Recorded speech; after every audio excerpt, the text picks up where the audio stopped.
नमस्ते। कभी गौर किया है कि जैसे ही मौसम करवट लेता है, हवा में थोड़ी सी ठंडक घुलती है, हमारे चारों तरफ छींकने और खांसने की आवाजें बढ़ने लगती हैं? ये कोई इत्तेफाक नहीं है। आज हम इसी मौसमी पहेली को सुलझाने वाले हैं और ये भी जानेंगे कि इस बदलाव के लिए हम खुद को और बेहतर तरीके से तैयार कैसे कर सकते हैं। ये एक ऐसा सवाल है जो हम सबके दिमाग में कभी ना कभी जरूर आता है। आखिर ऐसा क्या होता है मौसम के बदलने पर कि हम बीमार पड़ने लगते हैं? इन दोनों के बीच का कनेक्शन क्या है? चलिए इस दिलचस्प सवाल की तह तक चलते हैं और इसके पीछे का साइंस समझते हैं। तो सबसे पहले बात करते हैं बदलते मौसम और बढ़ती बीमारियों की। आइए देखते हैं कि हमारा शरीर इन बदलावों पर रिएक्ट कैसे करता है। तो देखिए, होता यह है कि हमारा शरीर ना एक बहुत ही स्मार्ट मैनेजर की तरह काम करता है। जैसे ही बाहर का टेम्परेचर बदलता है, वो अपनी पूरी एनर्जी बॉडी के इंटरनल टेम्परेचर को मेंटेन करने में लगा देता है। और इसी काम में हमारी जो डिफेंस आर्मी है, यानी हमारा इम्यून सिस्टम, वो थोड़ा सा कह सकते हैं कमज़ोर पड़ जाता है। और बस इसी मौके का फ़ायदा उठाकर वायरस और बैक्टीरिया हम पर हमला बोल देते हैं। तो अब बात करते हैं बीमारी के मुख्य कारणों की। चलिए मिलते हैं उन 3 बड़े विलन्स से जो मौसम बदलने पर हमें बीमार करने के लिए तैयार रहते हैं। पहला और सबसे बड़ा कारण है टेम्परेचर और हवा में बदलाव। जब मौसम गर्मी से सर्दी की तरफ जाता है तो हवा ठंडी और सूखी हो जाती है।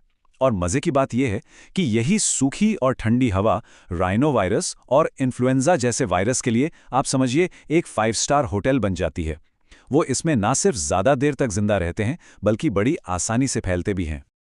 और सुनिए, ये सिर्फ कोई कही सुनी बात नहीं है। येल यूनिवर्सिटी की एक बहुत ही कमाल की स्टडी बताती है कि जब हम ठंडी हवा में सांस लेते हैं तो हमारी नाक के अंदर का टेम्परेचर कम हो जाता है। और वायरस के लिए तो ये जैसे किसी पार्टी का इनविटेशन हो। वो इस ठंडे माहौल में कई गुना तेजी से अपनी गिनती बढ़ाने लगते हैं।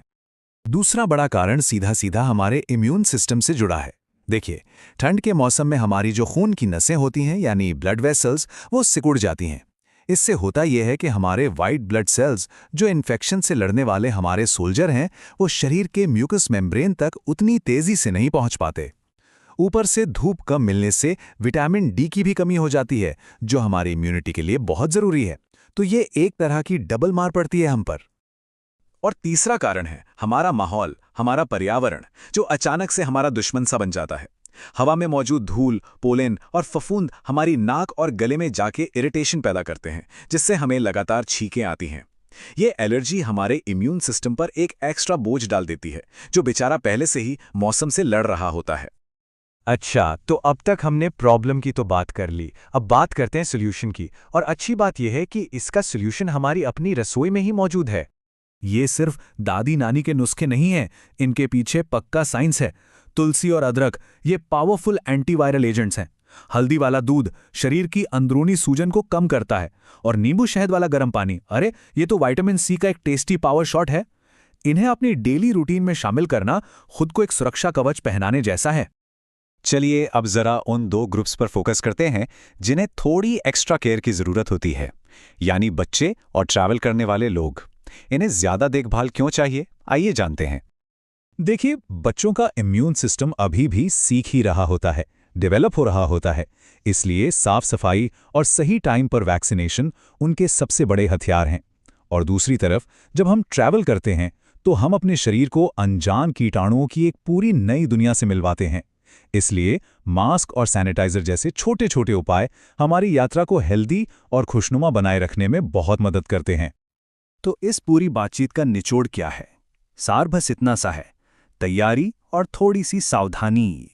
तो अब हमने कारण भी जान लिए और उपाय भी। अब असली सवाल यह है कि इस जानकारी को हम अपनी जिंदगी में लागू कैसे करेंगे। क्या कल सुबह की चाय में अदरक का एक टुकड़ा ज्यादा डालेंगे, या अगली बार ट्रैवल करते हुए मास्क पहनना याद रखेंगे? याद रखिए, सेहत की तरफ बढ़ाया गया हर छोटा कदम एक बहुत बड़ी जीत होता है। तो इस मौसम में अपनी सेहत के लिए वो कौन सा एक छोटा सा बदलाव है जिसे करने का आप संकल्प लेते हैं?